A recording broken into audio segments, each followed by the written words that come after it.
ওকে, প্রিয় শিক্ষার্থী বন্ধুরা, তোমরা গত পর্বে দেখে এসেছো কীভাবে এই ওয়েবসাইটটি বানাতে হয়েছে আমাদেরকে। ওকে, আমরা এবার এগুলোকে সেভ করে নিচ্ছি।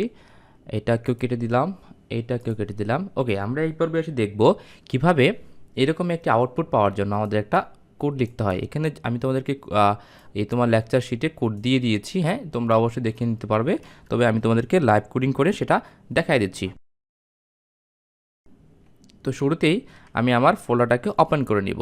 ওকে, এই ফোল্ডারে আমি হচ্ছে নাম দিয়ে নিলাম, এই ফাইলের নাম দিলাম সাপোজ যে হচ্ছে নাম দিলাম হচ্ছে আমার নামে দিই। হ্যাঁ, এটা হচ্ছে নাইম নাইম ভাই ডট কী যেন দিতে হয়, সবার মনে আছে HTML, অথবা অনেক HTML দিলেও কাজ করে। হ্যাঁ, আমি HTML দিলাম। ওকে, এইবার হ্যাঁ চেঞ্জ করে নিলাম। চেঞ্জ করে নেওয়ার পর তোমরা জানো যে আমরা এই একটা ফাইলকে দুটো মাধ্যম দ্বারা ভিউ করব। একটা হচ্ছে ওপেন উইথ, যদি দেই open with Chrome. Okay, open with Chrome মানে হচ্ছে ব্রাউজারে কোন আউটপুটটা দেখা যাবে। তোমরা এখানে দেখতে পাচ্ছ যে এখানে ব্ল্যাঙ্ক কিচ্ছু নাই। এখন এটাকে আমি আবার ভিউ করব কি দিয়ে যেন, নোটপ্যাড দিয়ে। ওকে, নোটপ্যাড দিয়ে প্রিন্ট করে ভিউ করে নিলাম। ওকে, তো এইটা এই পাশে রাখলাম, আর আমাদের ব্রাউজারের আউটপুটটা এই পাশে রাখলাম। ওকে, তো এখানে শুরুতে লিখতে হবে HTML। হ্যাঁ, তো আশা করি সবাই তোমরা এগুলো অলরেডি বুঝে যাচ্ছ, এর আগের পর্বে দেখে এসেছো। HTML স্টার্ট এবং HTML ক্লোজিং। ওকে, এবং HTML এর ভিতরে খেয়াল করে দেখো আমাদের আউটপুট কি বলছে। আমাদের আউটপুটে বলছে আমাকে এখানে একটা টাইটেল থাকবে। খেয়াল করে দেখো, টাইটেল হচ্ছে নাজমুল ইসলাম এবং এখানে আরও কিছু হাবিজাবি আছে। তো ওকে, তাহলে হচ্ছে আমার হেড ট্যাগ লাগবে এখানে, HEA হেড ট্যাগ। ওকে, হেড ট্যাগের ভিতরে একটা থাকবে হচ্ছে টাইটেল ট্যাগ, TITL। টাইটেলের ভিতরে কি দিব, নাজমুল ইসলাম। এখন টাইটেল যেহেতু শুরু করেছিলাম, টাইটেলের অবশ্যই কী হয়ে যাবে, ক্লোজ হয়ে যাবে। ওকে, এখন হেড তো ক্লোজ করি নাই, আমরা হচ্ছে এখন এই হেডটাকেও ক্লোজ করে নিলাম। ওকে, হেড ক্লোজ করে নিলাম।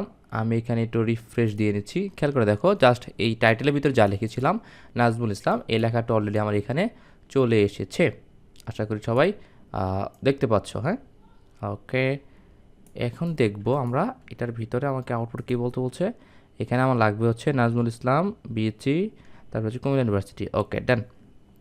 আমরা আবার চলে যাচ্ছি আমাদের কোডে।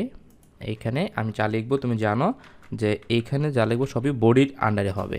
তো বডি যেহেতু শুরু হয়েছে, একদিন বডির কী হয়ে যাবে, এক সময় বডির ক্লোজ হবে। তো এই জন্য আমি একসাথেই লিখে নিচ্ছি যে বডি স্টার্টিং বডি ক্লোজ। এবার আমি যা লিখবো এটার ভিতরে ধরো আমি লিখলাম নাজমুল ইসলাম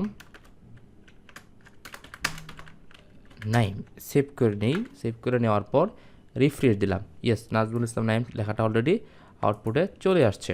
ওকে, তো এখন আমার দরকার হচ্ছে, আমি যদি এন্টার দিয়ে নিচে নামলাম, তুমি জানো যদিও যেখানে এন্টার দিলে লাভ নাই, আউটপুটে এন্টার আসবে না। আমি লিখলাম BSc in CSE, BSc in CSE। দেখি আমার আউটপুটে কী চেয়েছে, দেখে নিচ্ছি। আচ্ছা, BSc in computer science and engineering communication. Okay, BSc in computer science, COMPUTER SCIEN computer science and ENGINER engineering. এর নিচে লিখতে বলছে কি, Comilla university, Comilla SI save করে নেই। দেখো আমি এখানে সেভ করে নিলাম, ভালো কথা। এখন এখানে জাস্ট রিফ্রেশ করে নিলাম, Ctrl+S দিয়ে সেভ করতে হয়, তোমরা জানো। আচ্ছা, এখানে আমি রিফ্রেশ করে দেখো, আমি কিন্তু নিচে নিচে লিখেছি, কিন্তু আমাদের আউটপুটে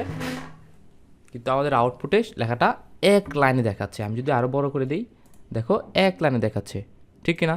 কিন্তু আমি তো চাচ্ছি যে না, এইখানে একটা এন্টার হবে, এইখানে আর একটা এন্টার হবে। এখন এই আমাদের HTML ল্যাঙ্গুয়েজ বলে যে তোমার সাধারণ লেখার যে এন্টার, এইখানে এন্টার হিসেবে কাজ করে না। তো এন্টারের জন্য তারা অ্যাঙ্গেল ব্র্যাকেট BR নামে একটা ট্যাগ ইউজ করে। কি বলেছি, BR মানে হচ্ছে লাইন ব্রেক, মানে ব্রেক করা। আমি যে নাজমুল ইসলাম নাইম লিখছি এরপরে বিআর ট্যাগ একটা আর রয়েছে। এই বিআর ট্যাগের অর্থ কি? বিআর ট্যাগের অর্থ হচ্ছে লাইন ব্রেক করে দেওয়া, মানে হচ্ছে সেই লাইনে আর কিছু লেখা থাকবে না, এরপর নিচ থেকে শুরু হবে।